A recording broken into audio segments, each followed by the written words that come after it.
27 বছর বয়সে যখন হন্য হয়ে ব্যাংকের চাকরি খুঁজছেন, তখন আপনারই বয়সে কেউ একজন সেই ব্যাংকের ম্যানেজার হয়ে বসে আছেন।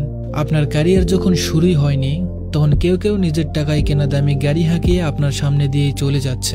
প্রথমেই আসে পরিশ্রমের ব্যাপারটা। যারা আপনার চাইতে এগিয়ে, তারা আপনার চাইতে বেশি পরিশ্রমে এটা মেনে নিন। ঘুমানোর আনন্দ আর ভোট দেখার আনন্দ একসাথে পাওয়া যায় না। শুধু পরিশ্রম করলেই সব পাওয়া যায় না। তাই যদি হতো, তবে গাধা হতো বনের রাজা। শুধু পরিশ্রম করা নয়, এর পুরস্কার পাওয়াটাই বড় কথা।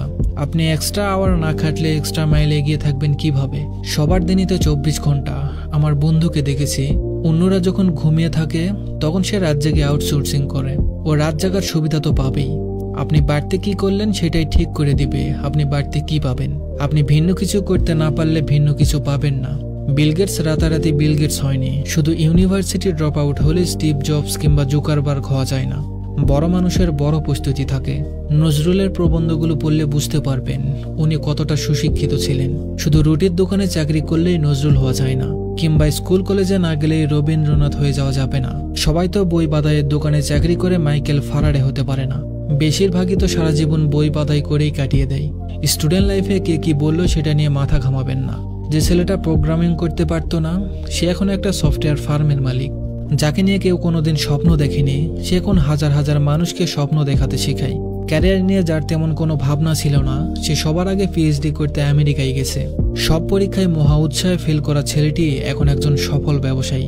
আপনি কি পারেন কি পারেন না, এটা অন্য কাউকে ঠিক করে দিতে দিবেন না। সরকারি ইউনিভার্সিটিতে চান্স পাননি, প্রাইভেটে পড়ছেন, সবাই বলছে আপনার লাইফটা শেষ। আমি বলি কি, আপনার লাইফ তো এখনো শুরুই হয়নি।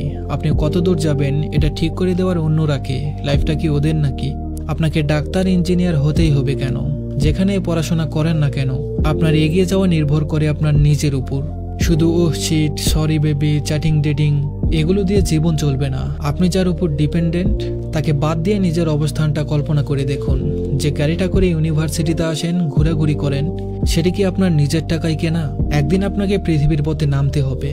তখন আপনাকে যা যা করতে হবে সেসব কাজ এখন থেকেই করা শুরু করুন।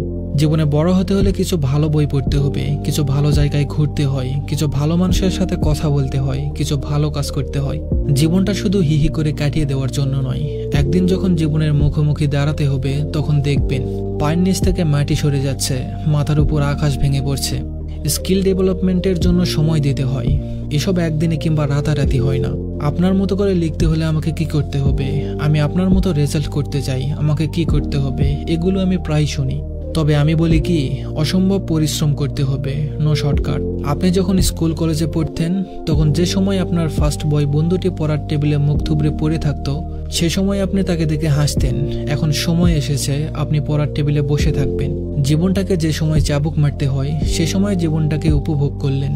যে সময় জীবনটাকে উপভোগ করার কথা, সে সময় জীবনটাকে উপভোগ করতে পারবেন না। এটা স্বাভাবিক, এটা মেনে নিন। মেনে নিতে না পারলে ঘুরে দাঁড়ান, এখনই সময়। কষ্ট করুন, লক্ষ্য ঠিক রাখুন। ব্যর্থ হবেন কিন্তু থামবেন না, এগিয়ে যান। 1000 বার ব্যর্থ হলে তা থেকে 1000টা শিক্ষা নিন, তারপর সফলতা পাবেন ইনশাআল্লাহ। ধন্যবাদ সবাইকে।